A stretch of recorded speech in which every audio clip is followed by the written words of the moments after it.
नमस्कार, आदाब, सत श्री अकाल। स्वागत है आपका +247 में। तो आज का जैसे आप देख लिए होंगे कि नहीं हटाए जाएंगे अतिथि शिक्षक, टेट पास लगातार करते रहेंगे काम, अन्य को करना होगा विभागीय परीक्षा का इंतजार। तो आपको पता होगा कि विगत 1 महीने से लगातार चल रहा है कि जो टेट क्वालिफाइड हैं और अनुभव, ये दोनों जिला शिक्षा अधिकारी या कि सहायक आयुक्त, जहाँ ट्राइबल है एसी के द्वारा इनको क्या है वेरीफाइड किया जाता है, सत्यापित किया जाता है कि इन्होंने इतने दिवस तक कार्य किया। अदरवाइज कि इनका जो है तो इतने वर्ष का अनुभव है और ये टेट में क्वालिफाइड है। जो खासतौर पर ट्राइबल विभाग में अतिथि शिक्षक आते हैं, ऐसे अतिथि शिक्षकों को मैं बताना चाहूँगा कि आपका जो अनुभव है वो ऑफलाइन बनाए जा रहे हैं। आप ऑफलाइन अनुभव जाकर के अपने ट्राइबल विभाग के जो सहायक आयुक्त, जिसे शॉर्ट फॉर्म में एसी असिस्टेंट कमिश्नर बोलते हैं, वहाँ से आप उसको वेरीफाइड करा सकते हैं।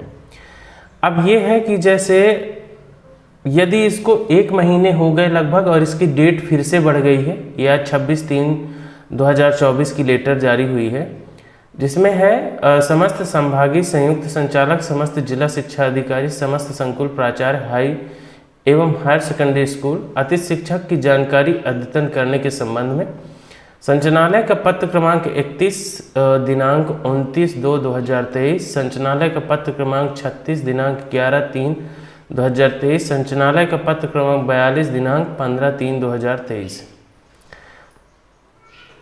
आगे संबंध जो दिया गया है इसमें, उपरोक्त संदर्भित पत्रानुसार आवेदकों एवं संकुल प्राचार्य द्वारा की जाने वाली कार्यवाही में दिनांक 15/4/2024 तक की वृद्धि की जाती है। संकुल प्राचार्य द्वारा जिन आवेदकों के पैनल एवं मध्य प्रदेश शिक्षक पात्रता परीक्षा उत्तीर्ण की त्रुटिपूर्ण जानकारी सत्यापित कर दी गई है, उसमें संशोधन की कार्यवाही जिला शिक्षा अधिकारी के लॉगिन पर उपलब्ध कराई गई है। उक्त संशोधन की कार्यवाही दिनांक 20/4/2024 तक कराना सुनिश्चित करें। यदि आपके द्वारा किसी भी तरह से गलत त्रुटि प्रविष्ट की गई और वो संकुल प्राचार्य वेरीफाई कर दिया है, तो उसके लिए अब आपको जिला शिक्षा अधिकारी के लॉगिन पासवर्ड से उसको संशोधित कराना पड़ेगा। अब आ जाते हैं हम मुद्दे पर जिसका हमने जिक्र किया था सर्वप्रथम। ठीक है, सर्वप्रथम जैसे हमने जिक्र किया था उसके बारे में हम बात कर रहे हैं। थोड़ा आपको धैर्य बना के रखना पड़ेगा। ठीक है, यदि बहुत जल्दी में है तो आप जा सकते हैं, कोई ज़रूरी नहीं है। तो जो नहीं हटाए जाएंगे अतिथि शिक्षक, तो आप समझ सकते हैं कि जब इतनी बड़ी डाटा प्रविष्ट करवा रहा है कि आज लगभग 1 महीने से बस 1-1.5 महीना हो गया इसी के बारे में जानकारी पूछ रहा है, तो इसका मतलब कि सरकार बहुत कुछ देने वाला भाई डायरेक्ट नियमित कर देगा। अदरवाइज ये सब छोड़ करके इनके पीछे क्यों पड़ा है? सिर्फ चुनावी मुद्दा हो सकते हैं, ये आप भली भांति जानते हैं। अब जैसे टेट पास लगातार करते रहेंगे काम, कुछ लोगों का ये भी आंकड़ा है कि जैसे टेट पास की जानकारी मांग रहा, तो जिस वर्ग में जो कार्यरत है उसको अब रिलीव नहीं किया जाएगा, वो लगातार जारी रहेगा। उसके लिए अनुबंध टोटल 62 वर्ष के हो जाएंगे, क्योंकि ऑलरेडी भाई जो NEP नेशनल एजुकेशन पॉलिसी है, ठीक है, वो कहती है कि मतलब एजुकेशन फॉर ऑल एंड बेहतरीन एजुकेशन, यदि हिंदी में उसको कहा जाए, और ठीक है ना, सभी के लिए शिक्षा, उच्च गुणवत्ता वाली शिक्षा। तो उसमें यही है कि मतलब जो शिक्षक है वो पात्रता परीक्षा पास हो, कोई भी एक परीक्षा पास हो, उसके साथ BEd DEd हो। तो जब इतना है तो मतलब वो डायरेक्ट नियमित हो रहा है, चूँकि शासन भी कई तरह से जानकारियाँ मंगा रहा है, 360 डिग्री एनालिसिस कर रहा है लोगों का, जो अतिथि शिक्षक है। ठीक है, तो इतनी बड़ी जानकारी मंगा रहा है, मतलब कि वो नियमित कर रहा है। और नहीं कर रहा है तो काहे उलझा के रखा है भैया, ये सिर्फ चुनावी मुद्दा में काहे परेशान कर रहा है लोगों को? ठीक है, अन्य को करना होगा विभागीय परीक्षा का इंतजार। जो टेट क्वालिफाई नहीं है उसके लिए क्या होगा, तो उनको विभागीय परीक्षा का इंतजार करना पड़ेगा, क्योंकि अब तो सरकार इनको नियमित करेगी। ठीक है ना, क्योंकि इसका मतलब तो यही होता है कि भाई जब तुम डेली पर डेली एक न एक नियम निकाल रहे हो अतिथि शिक्षकों के लिए, तुमको रेगुलर कर दो। फिर क्या है कि ये पंचायत पाल के रखे हो कि अभी ये, फिर इसके बाद ये, एक से एक नियम बनाते रहोगे, है ना। इसका मतलब तो यही निकल रहा है। आगे यदि मैं बात करूं तो जैसे कुछ लोगों का कहना है कि जो पात्रता परीक्षा उत्तीर्ण अतिथि शिक्षकों को नहीं हटाया जाएगा, पोर्टल से रिलीव नहीं किया जाएगा।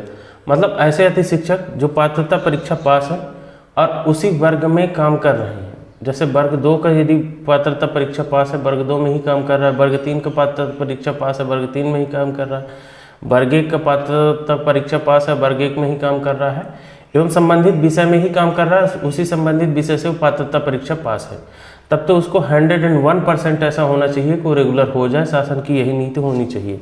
अदरवाइज उनको फालतू में सबको पागल बनाना शासन बंद करे। बेकार की बातें, ये बेफिजूली बातें बेकार है, ठीक है। यदि ऐसा है तो उनके लिए इतना ज़्यादा राहत किया जाना चाहिए शासन को। फिर वो हटाने वाली कोई बात नहीं, डायरेक्ट जो वर्ग 1 की पेमेंट होती है, ठीक है, 42-48 हज़ार जो भी पे स्केल होता है, वर्ग 2 की जो होती, वर्ग 3 की जो होती, उस तरह से नियम होने चाहिए, ठीक है। ये नहीं कि फिर वही 14 वो 18 में उनको रखेगा, क्योंकि जब क्वालिफाई हैं, इतने दिन वर्क भी किए हैं, तो जाएंगे कहाँ यार हट कर, ठीक है। तो ऐसा होना चाहिए, मूर्खों वाली बात नहीं होना चाहिए किसी के भी तरफ से।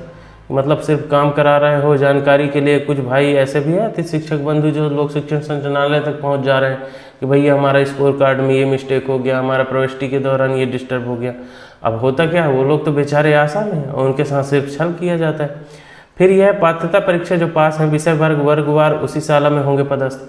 अब कुछ लोगों को ये भी कहना है कि जिला वाइज होगी इस बार काउंसलिंग, तो जो पात्रता परीक्षा पास है और वर्गवार भी उसी वर्ग में पास है तो उनको तो कोई दिक्कत नहीं, वो उसी संस्था में पदस्थ हो जाएंगे। बाकी अन्य विषयवार या वर्गवार को जिला स्तर पर चॉइस फिलिंग का मौका मिलेगा। अब देखिए फिलहाल क्या होता है इसके बारे में। हाँ, ये आंकड़ा है कि भाई हो सकता है ऐसा भी हो। सबसे पहले समस्त पद टेट पास अतिथि शिक्षकों में फिल होंगे, कि जो अतिथि शिक्षक टेट पास हैं उनको डायरेक्ट रेगुलर कर दे, ठीक है ना। और उत्तीर्ण अतिथि शिक्षक नहीं होंगे, बाहर मिलेगा नियमितीकरण का लाभ। तो अब जैसे इसी बार हो सकता है कि जैसे जो अतिथि शिक्षक उत्तीर्ण हैं उसी विषय में उसी वर्ग में उत्तीर्ण है तो उसको तो डायरेक्ट रिलेव करने की कोई ज़रूरत ही नहीं है, उसको 62 वर्ष का कार्यकाल दिया जाए फिर, ठीक है ना। तो ये नियम शासन के तहत होनी चाहिए, ठीक है। और ये कोई मजाक की बात नहीं है। इतने वर्षों से यदि अतिथि शिक्षक काम कर रहे हैं तो उनका हक बनता है कोई इस तरह से हो। क्योंकि आप देखे होंगे कलेक्टर रेट पे जो होता है, जो भी चाहे वो दैनिक वेतन भोगी ही क्यों न हो, उसको भी नियमितीकरण के लिए सुप्रीम कोर्ट और हाई कोर्ट के द्वारा फैसले किए जाते हैं। लेकिन अतिथि शिक्षकों के साथ खिलवाड़ हर कोई कर रहा है, चाहे वो माननीय न्यायालय महोदय हों और चाहे वो शासन हो, ठीक है। मतलब मेरा मतलब ये खिलवाड़ का बात नहीं है, लेकिन ये है कि इनके साथ उस तरह से मतलब न्याय नहीं हो पा रहा है जिस तरह से होना चाहिए, क्योंकि इतने वर्षों से अतिथि शिक्षक जो हैं वो कार्यरत हैं। फिलहाल आपका इस बारे में क्या राय है, अपनी राय कमेंट्स के माध्यम में ज़रूर रखिएगा। और एक और जो सबसे बड़ा मुद्दा है कि 40% और 50% जो अतिथि शिक्षक हैं, यार ये तो कुछ जेन्युइन बात है। आप भी समझिए कि जो अतिथि शिक्षक मतलब यदि कहा जाए तो 10 से 4 बजे तक विद्यालय में काम करेगा, ठीक है ना। इसके बाद कंपटीशन की, यदि आप कभी कंपटीशन का व्यापम का जो पेपर है ना उसको उठा के देखिए, आपको सिलेबस में उस टाइप से क्वेश्चन जिस तरह से मतलब 9-10 की 11-12 की सिलेबस होती है उस तरह के क्वेश्चन देखने को नहीं मिलते हैं।